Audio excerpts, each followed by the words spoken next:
दिवसानंतर आज तुमच्या समोर आलोय. उपस्थित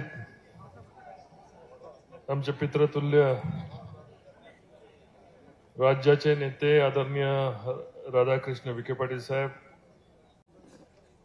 उपस्थित माझे बंधू या सोलापूर जिल्ह्याचे पालकमंत्री तथा ग्रामविकास मंत्री आदरणीय जयकुमार गोरे साहेब, उपस्थित माजी आमदार दीपक आबा, उपस्थित चेतनसिंह केदार, ज्यांच्यामुळं हा आपला आज कार्यक्रम या ठिकाणी पार पडतोय ते तुम्हा सर्वांचे नेते आणि या भागाचे खऱ्या अर्थाने भगीरथ ठरलेले आदरणीय शहाजी बापू पाटील साहेब.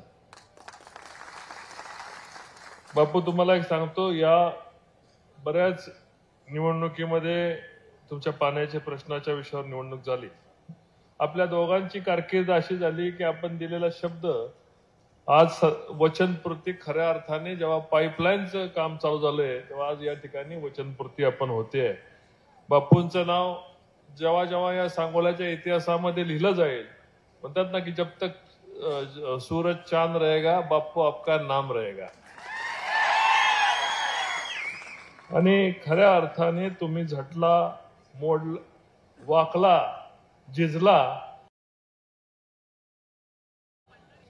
ज्यांच्यासाठी झिजला त्यांचं आज सत्यामध्ये त्यांना स्वप्न, सांगोल्याचं दुष्काळ मिटवायचं स्वप्न तुम्ही बघितलं होतं आणि ते लागणारे त्याला सर्व मदत करण्याचा शब्द आम्ही दिला होता. शब्दपूर्ती, स्वप्नपूर्ती आदरणीय विखे पाटील साहेब, आदरणीय जयकुमार गोरे साहेब यांच्या उपस्थितीमध्ये पार पडते. याचं मनापासून मला त्याचा अभिमान आहे.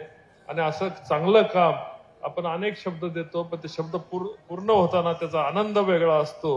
त्या आनंदाचं आज खऱ्या अर्थाने परमार्जन झालंय असं म्हणायला काय हरकत नाही.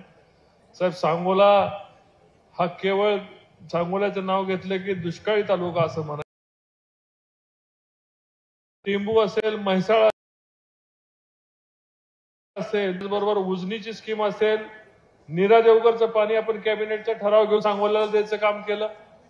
आणि खऱ्या अर्थाने सांगोल्याच्या चारही दिशा या पूर्ण दुष्काळमुक्त करण्यासाठीचा संकल्प आम्ही त्यावेळेस ठेवला. बापूने आम्ही भांडून पाणी घेतलं, 2 TMC पाणी तर बापूने आम्ही भांडून घेतलं. असं जेवत्या ताटावर आम्हाला कळलं की आता जलनियोजन संपत आलेलं आहे. मी उठलो आणि आम्ही बापू उठलो, जेवत्या ताटावर आम्ही उठून देवेंद्रजींची गाठ घेतली, मुख्यमंत्री महोदयांकडे गेलो. मुख्यमंत्री महोदयांनी खाली कृष्णा खोरेच्या ईडीला फोन केलं की 2 TMC पाणी परत या टिंबू आणि म्हैसाळसाठी वाढवून पाहिजे. आणि आज उजनीचं पाणी येतं आपल्या समोर येतंय. मी कृतार्थ आणि मनापासून एक वेगळा आनंद मला या ठिकाणी होत आहे. आदरणीय विखे पाटील साहेबांना सांगायचं की 300 कोटी रुपयाची सुरुवात झालेली आहे, पण या कामाला जवळपास 1,500 ते 2,000 कोटी रुपये लागणार आहेत. आणि ही सुरुवात ही निर्विघ्न चालावी. आणि आपण आपल्या मार्फत आज चालू झालेला हा, आपण या राज्याचे जलसंपदा मंत्री आहात आणि आपल्या हातातून झालेली भूमिपूजन झालेली योजना ही निर्विघ्न पार पाडण्यासाठीच आपण काम करावं अशी मी आपल्या सर्वांना आणि पालकमंत्री महोदयांना, त्याचबरोबर विखे साहेबांना मी या ठिकाणी विनंती करणार आहे. योजनेचं भूमिपूजन या ठिकाणी झालेलं आहे. आपल्याकडून ही योजना निर्विघ्न पार पडावी अशी मी आपल्याला विनंती करणार आहे. सांगोल्याचं राजकारण साहेब वेगळे. आता आम्ही गाडीत बसलो होतो, तुम्ही यायचं, तुम्ही हेलिकॉप्टरची वाट बघत होतो. बापूंनी त्यांचं घड्याळ दीपक आबांना दिलं, माझ्याकडे बघितलं, मी माझं घड्याळ बापूंना काढून दिलं, आबांचा चष्मा मला दिला आणि आम्ही सगळं उपाशी होतो. म्हणून आमदार बाबासाहेब देशमुख त्यांच्या गाडीतला डबा घेऊन आम्हाला सगळ्यांना जेवायला घातलं. असं हे सांगोल्याचं राजकारण आहे. सांगोल्याची संस्कृती आहे आणि ही संस्कृती महाराष्ट्रात कुठं बघायला मिळत नाही बाबांनो, फक्त तुमच्या तालुक्यामध्ये बघायला मिळते आणि ह्या माझ्या मतदारसंघामध्ये बघायला मिळते. अशा प्रकारची संस्कृती आम्ही गमतीने म्हणत होतो की चौघं आपण गाडीत आहेत, लोक काय म्हणतात बघा. मी म्हटलं लोक काय म्हणत नाहीत, लोकांना सगळं माहिती आहे की निवडणूक संपल्यानंतर सर्व राजकीय नेते एकमेकाचा सन्मान करतात आणि एकमेकाला मगाची माझ्या हातातलं जेवणाचं ताट हे आमदार बाबासाहेब देशमुखांच्या घरची चपाती होती आणि एवढं मला मनापासून या ठिकाणी आलं की बरं वाटतं. या ठिकाणी मगाशी गोरे साहेब सुद्धा म्हटले सांगू हे वेगळे, पण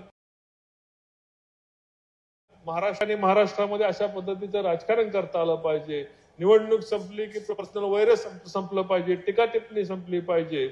स्वर्गीय आबासाहेबांनी असतील, स्वर्गीय बापूंनी ही परंपरा या सांगोला तालुक्यामध्ये घालून ठेवलेली ही परंपरा पुढे सर्वांनी मिळून जपली पाहिजे, अशी पण एक मी सार्थ या ठिकाणी अपेक्षा व्यक्त करतो. आणि पुन्हा एकदा आपण चालू केलेल्या कामाचा शुभारंभ होताना बघितलाय, बापूंचं स्वप्न सत्यात उतरताना बघितलंय. आजचा दिवस निश्चितपणे इतिहासामध्ये सोनेरी अक्षराने लिहिलेला दिवस राहील, असा एक वेगळा दिवस आपल्या सर्वांना पाहायला मिळालाय. मी विखे पाटील साहेबांना, गोरे साहेबांना मनापासून धन्यवाद देतो. जय हिंद, जय महाराष्ट्र. अतिशय सुवर्णाक्षरामध्ये नोंद व्हावी असा हा ऐतिहासिक क्षण आणि या क्षणांना आपल्या शुभेच्छा देणारे सन्माननीय निंबाळकर साहेबांचे आभार. यानंतर ग्रामविकास मंत्री आणि जिल्ह्याचे पालकमंत्री सन्माननीय